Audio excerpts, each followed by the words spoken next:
This is North Node Astrology with your lunar horoscope for April 6, 2023. As the moon continues to move past its full moon phase, we're still going to be feeling those energies because it's still there. I mean, the moon is still at, quite a bit of its strength there. And with the sun on Chiron and still connected with Jupiter there, there's still a lot of pain and things. Now Mercury is conjunct the North Node, and it is in square to Pluto in Aquarius. So we do have very intense words about feelings and about value systems, and we have to sort those out. We are being led towards them, and with a foundation in the South Node. Now, some astrologers will tell you to not get sucked into the South Node.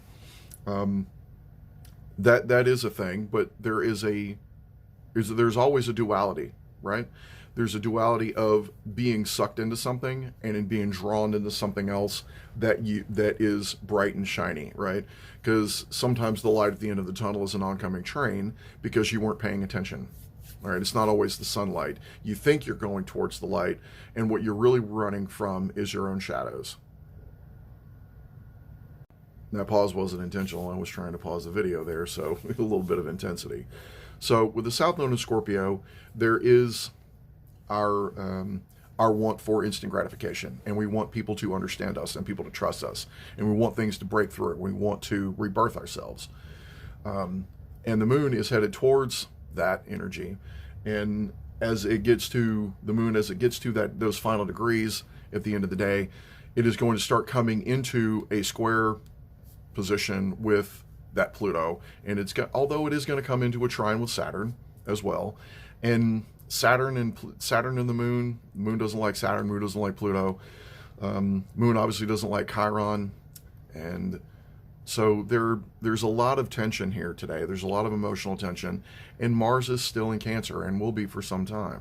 Now Mars is still in that trine with Saturn. It's 2 degrees off, but Saturn's a big energy and Mars is right there.